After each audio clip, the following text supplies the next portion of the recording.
Breaking news this morning, the Celtic Fans Collective have just announced a stadium boycott, and this is massive. Don Robertson's taking charge of tonight's huge match at Pittodrie. Arne Engels is back training after all that deadline day drama, and we've got major updates on our Europa League plans. It's been an intense 24 hours, but first make sure you like this video and subscribe to the channel for more Celtic content. The Celtic Fans Collective have just announced plans for a boycott of Saturday evening's Scottish Cup tie against Dundee, and this marks a sharp escalation in the long-running dispute between sections of the support and the club's leadership. The call comes after another transfer window that left many supporters angry and worn down. On the pitch, Celtic are still fighting on several fronts, but off it, the relationship between fans and boardroom has continued to fracture. This boycott is the clearest sign yet that patience has run out. The collective say the decision was not taken lightly. Many fans see cup nights as part of their routine and identity, especially at Celtic Park. Walking away from that, even for one game, carries significant sadness to many fans and real sacrifice for supporters who follow the team week in, week out. This is not just about one match or one result from the collective. It sits alongside frustration over recruitment, bans affecting supporter groups, and limits placed on fan media. For those involved, Saturday has become a line in the sand rather than just another fixture. A Celtic Fans Collective statement read, "We know boycotts are difficult and deeply emotive for Celtic fans, but if you want positive change at the club, this action is now necessary. Join us in sending a clear message to Michael Nicholson and the board. Your time is up." Following the latest disappointing transfer window, the Celtic Fans Collective met last night to discuss the ongoing campaign for positive change at the football club. An overwhelming majority of supporters' club representatives, fan group representatives, and independent supporters voted in favour of a boycott of Saturday evening's cup match against Dundee. With supporters unjustly banned, fan media locked out, and an executive team widely regarded as unfit for purpose, the clear feeling within the collective was that the time for action is now. While we recognise the difficult and emotional toll this decision will have on many Celtic supporters, we invite and encourage fans to stand with us in sending a clear and unequivocal message to Celtic FC. You must take decisive action, initiate meaningful change, and restore positive communication with supporters. The Celtic Fans Collective has agreed on 3 key areas the club must address to prevent the boycott and further protest action. Number 1, the removal of Michael Nicholson as CEO. Number 2, the reinstatement of the Green Brigade. Number 3, the lifting of access restrictions on all fan media organisations, allowing them to cover both the men's and women's teams once again. Following Brian Wilson's call for unity 4 weeks ago, the Celtic Fans Collective offered to meet with the chairman to discuss how this unity could be achieved at the club. Now for the main story, as Celtic make the trip to the northeast tonight to face an Aberdeen side currently operating under interim management. Form has been mixed for the Dons in recent weeks. A convincing 6-2 victory over Livingston briefly suggested some momentum, but that optimism was quickly checked at the weekend.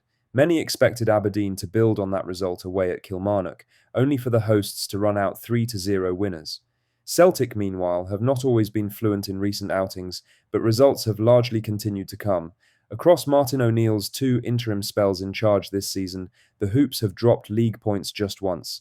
That came 10 days ago in a draw against Heart of Midlothian FC, and Celtic will be keen to ensure there is no repeat as the title race tightens. The SFA have confirmed that tonight's match will be officiated by Don Robertson, assisted on the touchlines by Daniel McFarland and Colin Drummond. VAR duties will be handled from Clydesdale House by Grant Irvine, with Gary Hilland assisting. Robertson has been a familiar figure for Celtic this season, having already taken charge of 5 of their matches. Away from Celtic Park, the pressure is on elsewhere too. Hearts are in action on Tuesday night against St Mirren, while Rangers host Kilmarnock tonight. In other news, Celtic had already rejected a £14 million bid from Forest on February 1st, but the Premier League side returned on deadline day to test the resolve of the club, with the most recent bid amounting to a total of £25 million.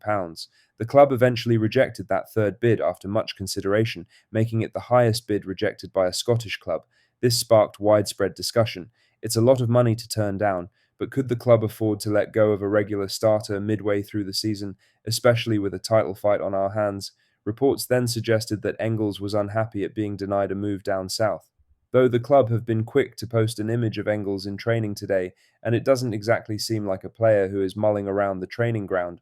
Celtic posted the images with the caption, "Building towards tomorrow night."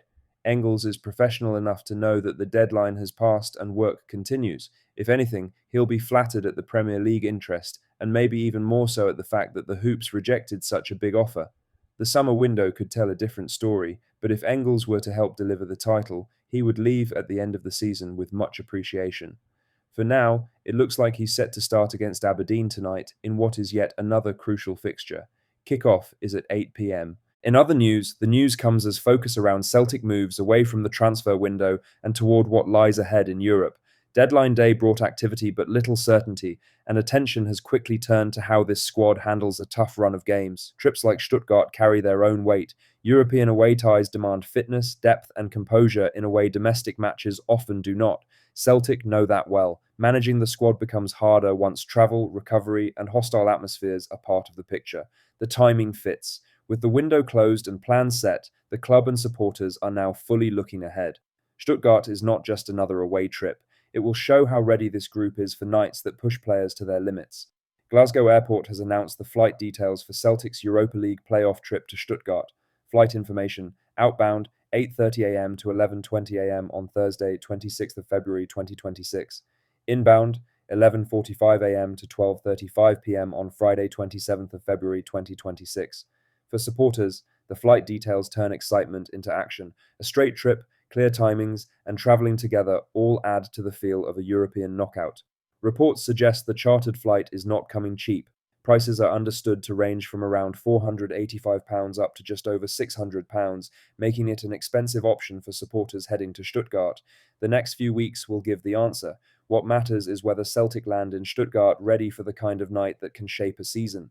Lastly, the 20-year-old was one of three players brought in on the final day of the window and arrives with Celtic looking to bolster their defensive options for the second half of the season.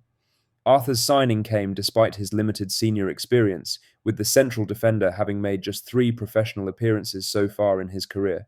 There is no option to buy included in the deal, underlining that the move is viewed primarily as short-term cover and a development opportunity. Celtic had alternative routes open to them in January, including experienced permanent options such as Filip Benkovic, but ultimately opted for a loan solution as the window reached its closing stages. Arthur has wasted no time in expressing his enthusiasm for the challenge ahead. Speaking to Celtic TV following his arrival, he said, "I'm really excited to be here." His addition to the squad had a knock-on effect elsewhere. With Arthur in the building, Celtic were able to sanction Stephen Welsh's return to Motherwell FC on loan, a club where he impressed during the first half of the season. That's all the latest Celtic news for today. Make sure to hit that like button, subscribe if you haven't already, and drop a comment below with your thoughts. I'll see you in the next one. Hail, hail.